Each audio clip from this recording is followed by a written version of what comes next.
یہ 2010 کی بات ہے۔ میری ایک کزن بہن، اس کی سالگرہ کی تاریخ 14 اپریل ہے اور ساتھ ہی میری بیوی کی سالگرہ 18 اپریل کو ہے۔ اس لیے میں نے اور میری بہن کے شوہر نے نینی تال کی سیر کا منصوبہ بنایا۔ نینی تال اتراکھنڈ میں ہے اور ہم دلی میں رہتے تھے۔ نینی تال شمالی ہندوستان میں سب سے زیادہ مقبول مقامات میں سے ایک ہے۔ ہم 13 اپریل 2010 کو ٹرین کے ذریعے نینی تال کے لیے کاٹھ گودام اسٹیشن گئے، جو نینی تال کے میدانی علاقوں میں تھا۔ ہم صبح میں کاٹھ گودام پہنچے اور پھر ہم نے ایک مقامی کار کرایہ پر لی اور نینی تال کی طرف روانہ ہوئے۔ میرے جیجا جی نے بہت اعتراف کیا کہ ہمیں صرف کماؤ منڈل ریسٹ ہاؤس میں رہنا ہے، جو کہ ایک سرکاری رہائش ہے۔ ہماری گاڑی کا ڈرائیور مسٹر نوین ایک اچھا آدمی تھا اور اس نے ہمیں ٹھہرنے کے لیے چند ہوٹلوں کا مشورہ دیا، لیکن میرے جیجا جی نے ہمیں صرف کماؤ منڈل کے ریسٹ ہاؤس پر جانے کا کہا تھا۔ جب ہم وہاں پہنچے تو سرکاری ریسٹ ہاؤس کا نشان تک نہیں تھا۔ اس کے بعد ہم نے کچھ ہوٹلوں کو چیک کرنے کا فیصلہ کیا، جیسا کہ نوین نے ہمیں مشورہ دیا تھا۔ تو نینی تال زو روڈ پر ایک ہوٹل ہے، ہوٹل پرشانت، مال روڈ سے 1 کلومیٹر آگے تھا۔ آخرکار ہم وہاں پہنچ گئے اور جیسا کہ ہماری توقع تھی، ہمیں اپنے لیے خوابوں کا کاٹیج مل گیا۔ یہ ایک شاندار جگہ تھی اور انوکھی بات یہ تھی کہ یہ خاص پراپرٹی ہوٹل کی عمارت کے علاوہ تھی اور اس کی چاروں طرف کھلی کھڑکیوں کے ساتھ ہوٹل کے مرکزی عمارت سے 100 قدم دور اس کاٹیج اور ہوٹل کی عمارت کے درمیان اس ہوٹل کے مالک کا گھر تھا اور اس کا خاندان وہاں رہتا تھا۔ اب جیسا کہ میں نے آپ کو بتایا کہ نینی تال شمالی ہندوستان کی مقبول ترین منزلوں میں سے ایک ہے۔ ہم میں سے بہت سے لوگ وہاں کئی بار گئے ہیں، اس لیے ہم نے اپنے ڈرائیور نوین سے درخواست کی کہ وہ باقاعدگی سے دیکھنے والی جگہوں پر نہ جائیں، بلکہ نایاب جگہوں پر جانا چاہیے جو صرف مقامی لوگ جانتے ہیں۔ لہٰذا ہم نینی تال سے چند کلومیٹر کے فاصلے پر بھیم تال کی طرف روانہ ہوئے، جہاں پر 1700 کے آخر اور 1900 کے شروع میں انگریزوں کا ایک قبرستان تھا۔ یہ پہاڑی کی چوٹی پر بہترین ڈیزائن کیا گیا تھا۔ انگریزوں کی سینکڑوں قبریں بہت پرامن، ہریالی سے بھری ہوئی اور تھوڑا سا ڈراؤنا۔ نوین نے ہمیں وہاں جانے کا مشورہ دیا۔ ہم وہاں تفریح اور مہم جوئی کے لیے گئے تھے۔ ہمارے ساتھ 2 بچے تھے، ایک میرا بیٹا جس کی عمر 17 ماہ اور میری بہن کا بچہ صرف 6 مہینے کا تھا۔ میری بہن نے قبرستان کے اندر نہ جانے کا فیصلہ کیا اور اس کے باہر صرف کار میں ہی رہی۔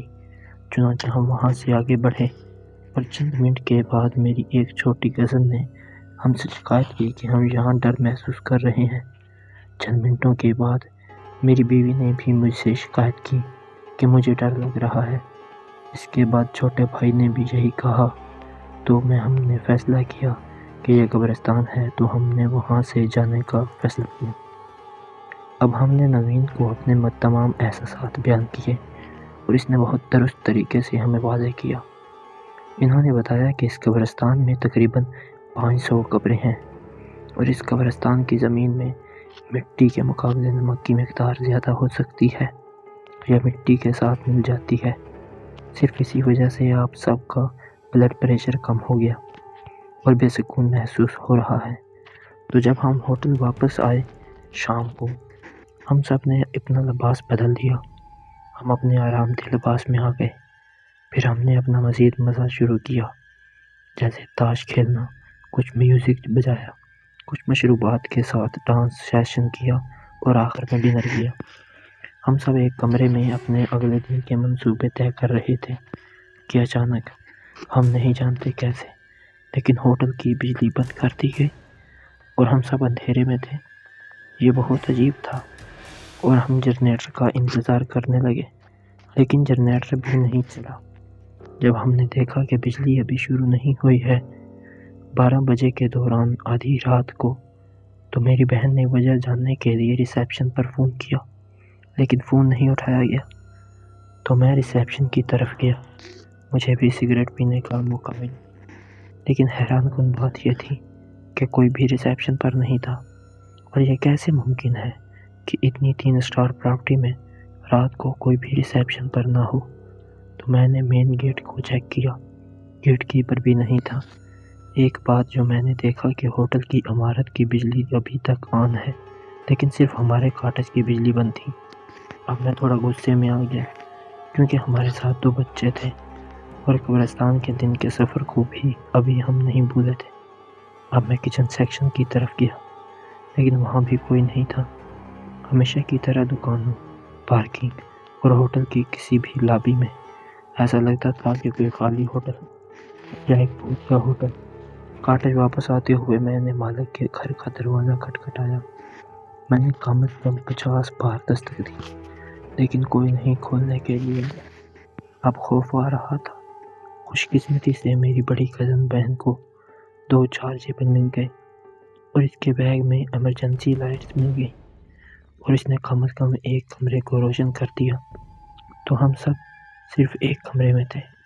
جب میں کاٹیج میں واپس آیا، میں نے سب کو صورتحال نہیں بتائی کیونکہ میں جانتا تھا کہ یہ خواتین کے لیے ایک بڑی گھبراہٹ ہوگی۔ اس لیے میں نے اپنے جیجا جی اور اپنے چھوٹے بھائی کو بتایا۔ 5 وارز کے بعد ہمارے ساتھ کچھ غلط واقعات شروع ہو گئے۔ نہ صرف ہم بلکہ خواتین نے بھی ہماری کاٹیج میں کچھ ناپسندیدہ حرکتیں دیکھی تھیں، جیسا کہ ہم نے دیکھا کہ تمام کھڑکیاں ایک ایک کر کے ٹوٹی ہوئی ہیں، اور ہم نے سب نے دیکھا ہمارے ساتھ کوئی دوسری طاقت یا کسی قسم کی سپر نیچرل پاور موجود ہے۔ اس کاٹیج میں وہ رات سب سے لمبی تھی۔ ہم سب پوری رات ایک ہی کمرے میں اکٹھے ہوئے اور اس رات کوئی بھی نہیں تھا۔ در حقیقت ہم سب نے دیکھا کہ چوٹی کے کمرے پر کوئی نہ کوئی چوٹی کے ساتھ ساتھ چھت پر بھی ادھر ادھر حرکت کرنے میں مصروف تھا۔ دونوں بچے کم آرام کر رہے تھے اور بغیر کسی پریشانی کے بغیر رکے روتے رہے۔ کچھ جہاں ہم نے محسوس کیا کہ یہ بچے اس مافوق الفطرت طاقت کو زیادہ شدت سے محسوس کر رہے ہیں۔ ساری رات خوف و ہراس میں گزری، حالانکہ ہم نے صبح 5 بجے سے پہلے تک طاقت کی ان تمام حرکتوں کو محسوس کیا۔ صبح کے وقت جب میں غصے سے ریسیپشن کی طرف گیا تو ہوٹل کا مالک بھی وہاں مینیجر کے ساتھ بیٹھا، اور بڑے سکون سے اس نے کہا کہ بجلی کا ایک فیز پوری رات نہیں تھا۔ اس بجلی کے فیز سے منسلک واحد آپ کا کاٹیج ہے۔ جب میں نے اسے جنریٹر کے بارے میں پوچھا تو اس نے کہا کہ کل پورے دن کے لیے بجلی نہیں تھی کیونکہ ہوٹل کی عمارت سے منسلک ہے، اور ہم نے کل سارا ڈیزل جلا دیا۔ کاٹ گودام سے زیادہ ڈیزل نہیں لا سکتے۔